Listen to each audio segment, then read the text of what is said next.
katong kuan, naghikog. Ang hikog po is Big T.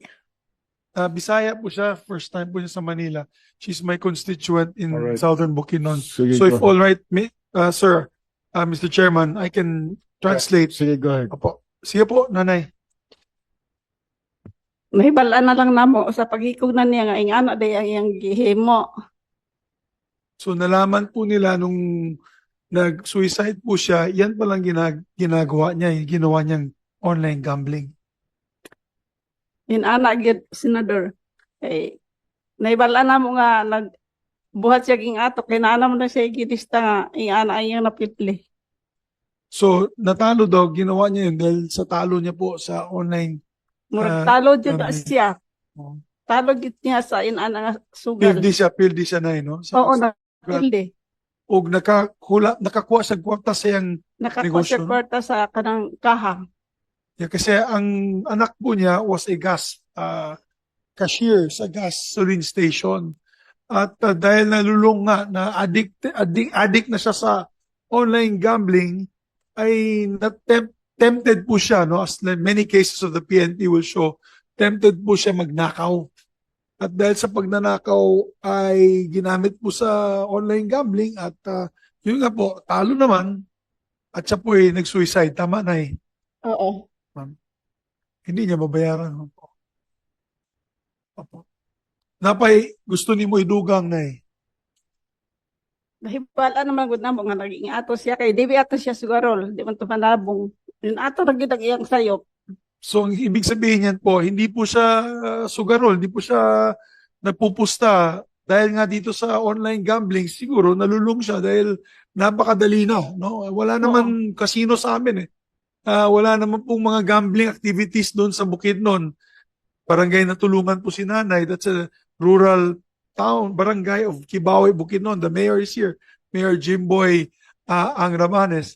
And they can confirm na wala namang gambling activities dyan sa amin sa Mindanao. Kundi ito. Tama po na So, tungod sining online gambling sa telepono, moto Oo. nagsulod siya dito sa pagsugarol. Nasugarol siya.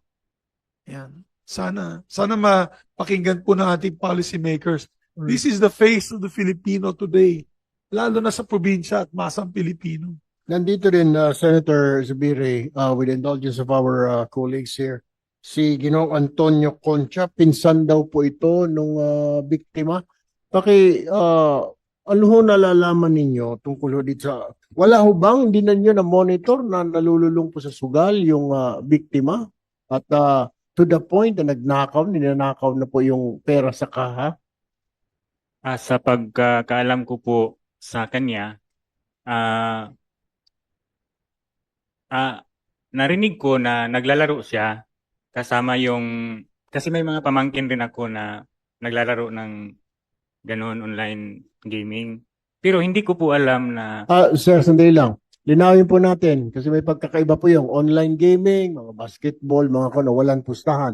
Online gambling, yun po yung may pustahan. Go ahead po. online gambling. Kasi nag-uusap-usap sila nung mga pamangkin ko. Naglalaro raw siya pero hindi ko alam na malalaki na pala yung sugal niya. Yung sa'yo malalaki ang sugal, magkano daw ang talo niya kada araw o pustahan? Hindi ko po rin alam kung paano magkano yung sinusugal niya. Basta't nag-uusap-usap lang sila, parang wala lang, parang casual lang yung pag-uusap. Hindi naman sinasabi niya na natalo siya ng ganun kalaking halaga. So, parang ginawa lang nila ng libangan. So, hindi ko na po na alam na nalululong na pala siya sa sugal. Okay. Mayor, kayo yung mayor, magkano sa pagkakaalam niyo ho yung kwenta po ng may-ari ng gasolinahan po na yun ang nakuha po ng biktima natin mula sa kaha? Yeah, hello. Mayong hapon sa tanan. Sa pagkakaalam ko, kasi before we went here in Manila, nag-usap kami and sinulat ko yung affidavit kasi na-interview ko si nanay. Ang nangyari at first, nakadispal ko siya ng worth 16,000 pesos. So, yun, problema na yun. So, ang ginawa ni nanay, kasi mahal niya ang kanyang anak, binayaran niya. So, okay na, wala nang problema. Patuloy pa din, nagtatrabaho ng gas station. Pangalawa, may nagamit siya sa gas station na 42,000 pesos. Yun na talaga ang problema. Hindi na niya nakayanan. So, hindi ka alam ni nanay na may 42,000 na utang pa din. Diyan na niya nalalaman na wala na yung anak. So, kaya ba sa akin parang guilty talaga yung bata. Kasi alam ng bata na 26 years old, ang pangalan na si Brian Concha, na ang naawa siya sa nanay niya. Kasi sino bang alam nila pamilya mahirap eh.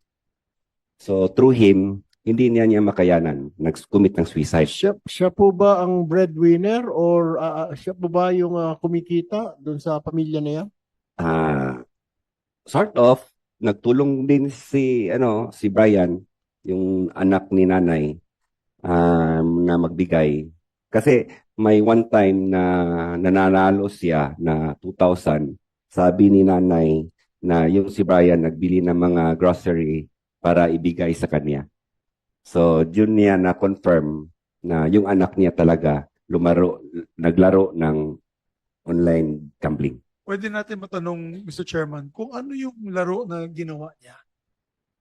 Kung maalala po maybe yung pamangkin o yung pinsan ng biktima, anong mga laro po yan? Scatter ba yan? Anong klaseng laro? Cutter. Scatter po, Senator.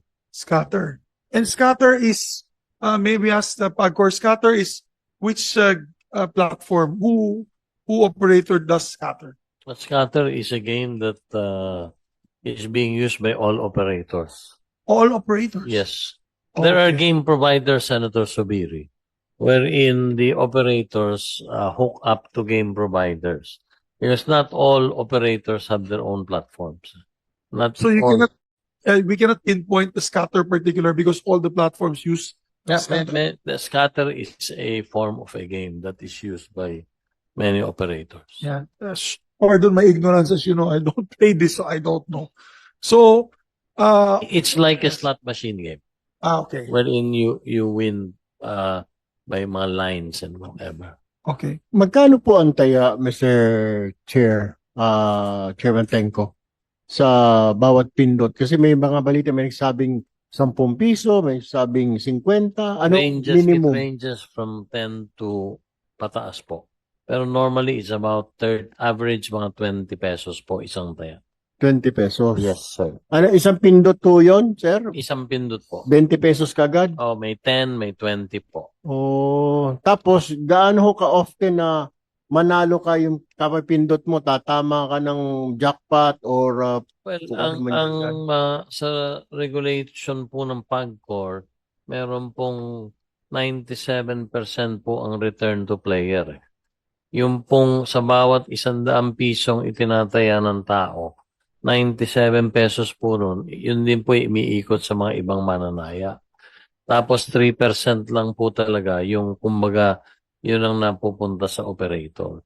So, ang ano po rito pag may natalo ngayon, may nanalo namang iba and so on and so forth. So, but the regulation is 97% po sa algorithm na program na dapat umiikot po yun, Senator Tulfo.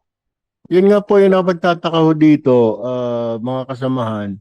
Dahil sa sinasabi nga ng PAGCOR, 97% bumabalik. Tama po ba, Chairman? 97%? O, yun po yung RTP kung tumagin. Opo. Lahat po yun, maski po integrated resorts, yung malalaki pong land Opo. 97% po, Senator. Dahil po dito, correct me if I'm wrong, dahil nakita nila 97, parang bumabalik yung pera nila, hindi nga lang nila kina-cash out, na laro, di ba? Hanggang sa matalo na, nung makatikim ng talo, nilaro pa rin yung panalo, tuloy-tuloy na, dagdag na ho ng dagdag yung panaya niya. Tama po ba?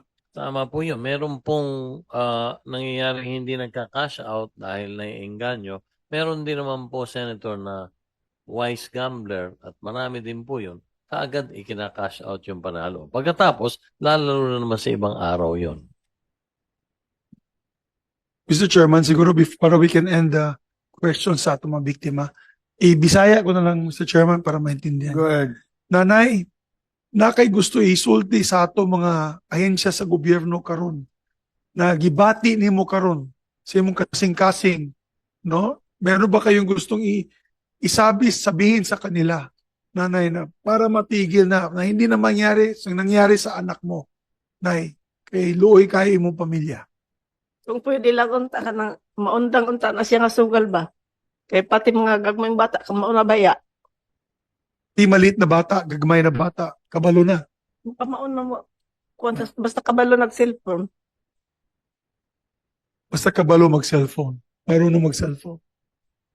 So, salamat na ya. Sa imong pag-anhi, Mayor, thank you for the opportunities. O kay Antonio Concha, salamat. Unless other members would like to ask them questions. If our colleagues do not have any more questions, well, with that, everyone present here, especially our colleagues, thank you for your time and participation in this public hearing. Rest assured that we will have next hearing. We will find a feasible date within the month, or if not, ang target po natin, mag-hearing po tayo once or twice a month. So be ready, Committee Secretary. Mr. Chair, Go ahead po. Mr. Chair, bago lang pong i-suspend ito, siguro yung condolences po ng buong komite namin sa pangunguna ni Chair Erwin sa pamilyang Concha. At dagang salamat kay Mayor. At hindi lang po sa kanya, Madam Chair, Madam Risa, to all, no? Sa lahat ng mga nabiktima sa online gambling, kung sila man ay ang mga pamilya na nagbigti, yung anak, yung nanay, yung tatay, o yung mga establishments na hinold up nitong mga sugarol na ito dahil sa lulong sila sa online gambling. We give our condolences to all these families po. At the same time, Chairman Tenko, baka pwede po natin tulungan yung family ng victim. Ihilingin ko po, Chairman, na kung papayagan ako ni Senator Subiri, bala ko po talaga ilapitan na sila at gusto ko rin malaman kung una, saan po ba nakapaglaro sila, ano po ba yung mga sirkumstansya. So kung papayagan ako ni Senator Subiri na makausap sila, kasama naman ni Mayor bilang at gusto ko rin tulad nila magpaabot ng aming pakikiramay sa nangyari sa inyong anak. At ako po ilalapit sa inyo para makipag-ugnay at malaman kung paano kami, sa anong paraan kami makatutulong kahit po, para maibsiyan yung inyong dinadaanang karanasan sa pangkasalukuyan. Maraming salamat, Chairman. Chairman Al, thank you. Salamat po. Bago ko po tuluyang isuspindi ang hearing, balikan ko lamang po si Central Bank Vice Governor Tagonan. Sir, sabi niyo ho, 48 hours sususpindihin ho ninyo yung mga gaming apps sa e-wallets. Tama po ba ang pagkaintindi ko? Yes, Mr. Chair. Okay, I'm taking your word po. So, we'll give you actually more than 48 hours. So, Sunday morning, wala na po tayo makita pag pumunta tayo sa mga e-wallets na yan, ng mga games na yan, na i-redirect tayo sa mga games. Tama po ba? Yes, Mr. Chair. Sige po. Just to Go ahead, clarify, mawawala yung in-app, di ba? Mawawala yung in-app. Pero pwede pa rin mag-link yung e-wallet, mga bangko, e-wallet, tsaka mga bangko dito sa mga online gambling, whether illegal or legal. Pwede pa rin sila mag-link, correct? Pero to clarify, because kami ni Senator Zubiri, kanina pa kami nag-uusap, parang naguguluhan kami sa sagot. Not from the app po. Not from the app. Not from the app. Correct. Kasi for example, pupunta ako doon sa Big Win 2. Tapos nakasulat doon, e-wallet. Pwede ko i-link doon. Correct? Tuloy pa yon, correct? Opo, kasi it falls part of the basic payment service. Yun ang gusto ho namin putulin. Yun ang gusto namin putulin. Kasi pwede ka nga maglaro sa in-app. Ngayon, tatanggalin mo na yung in-app. Pero pagpasok mo doon sa yung, big win, pwede mo na i-link yung e-wallet mo. Pwede mo i-link yung bank account mo. Correct? Tama po ba? Can you use the mic para mas... From the video you showed, Mr. Chair,